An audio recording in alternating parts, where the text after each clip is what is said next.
மற்றொரு அண்மை செய்தியை பார்த்து வருகிறோம். 2002 சென்னை மாமன்ற உறுப்பினர்களை தாக்கியதாக தொடரப்பட்ட வழக்கில் அமைச்சர் மா. சுப்பிரமணியன் விடுதலை செய்யப்பட்டிருக்கிறார். அண்மை செய்தியாக பார்த்து வருகிறோம்.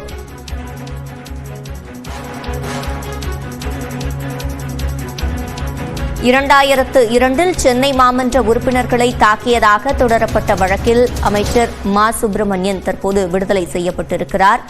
கிட்டத்தட்ட 22 ஆண்டுகளுக்கு முன்பாக தொடரப்பட்ட வழக்கிலிருந்து தற்போது அவர் விடுதலை செய்யப்பட்டிருக்கிறார். 2002 சென்னை மாமன்ற உறுப்பினர்களை தாக்கியதாக தொடர்ந்த வழக்கில் இருந்து அமைச்சர் மா. சுப்பிரமணியன் விடுதலை செய்யப்பட்டிருக்கிறார். கூடுதல் விவரங்களை செய்தியாளர் மதனிடம் கேட்கலாம். மதன், முழுமையான விவரங்கள்.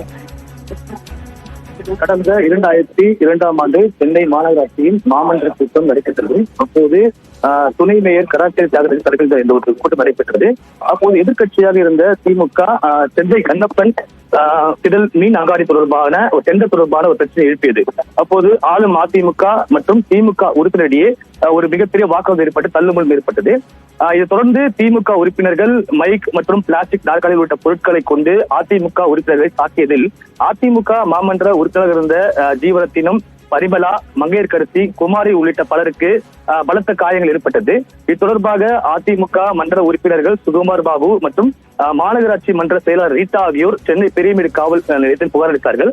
இந்த புகாரின் பேரில் தான் அமைச்சர் மா. சுப்பிரமணியன், முன்னாள் சட்டமன்ற உறுப்பினர் BS பாபு, சிவாஜி, தமிழ்வேந்தர் உள்ளிட்டோருக்கு எதிராக 2 வழக்குகள் பதிவு செய்யப்பட்டது.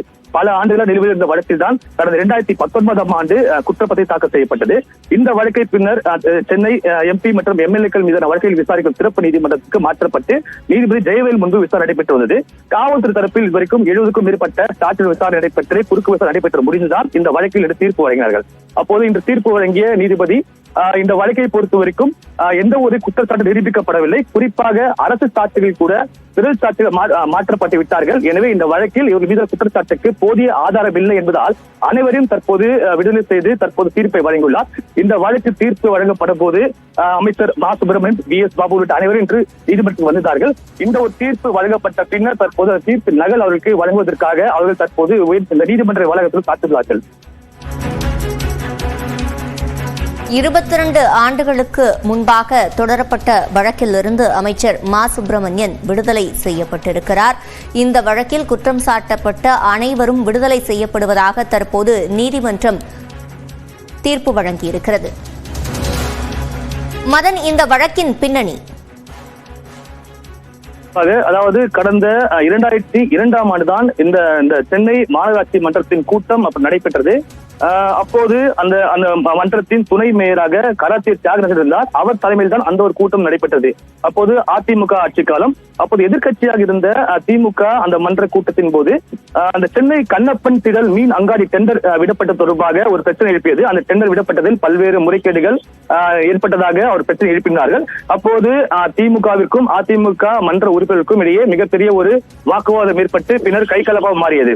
இது திமுக உறுப்பினர்கள் அப்போது இருந்த மா. சுப்பிரமணியன், BS பாபு உள்ளிட்டவர்கள், பரிமலா, ஜீவரத்தினம் உள்ளிட்டோர் அதிமுகவை சேர்ந்த உறுப்பினர் தாக்கியதாக, அதில் அவர் காயம் பெற்றதாக சென்னை பெரியமேடு காவல் நிலையத்தில் புகார் அளிக்கப்பட்டு அந்த புகாரின் பேரில் தான் இந்த ஒரு வழக்கு விசாரணை நடைபெற்று வந்தது. கடந்த 22 ஆண்டுகளாக இந்த வழக்கு விசாரணை நடைபெற்று வந்தது. தற்போது அப்போதைய தினம் மன்ற உறுப்பினராக இருந்த மா. சுப்பிரமணியன் தற்போது அமைச்சராக உள்ளார். இந்த வழக்கில் தான் தற்போது இந்த வழக்கில் தீர்ப்பு வழங்கப்பட்டுள்ளது. ஏற்கனவே இந்த வழக்கில் காவல்துறை முறையாக விசாரணை நடத்தி 70க்கும் மேற்பட்ட சாட்சிகளிடம் விசாரணை நடத்தப்பட்டு பின்னர் இந்த குறுக்கு விசாரணை நடைபெற்று முடிந்துவிட்ட நிலையில் தான் இந்த வழக்கின் தீர்ப்பு தற்போது வழங்கப்பட்டுள்ளது. விவரங்களை முழுமையாக வழங்கியமைக்கு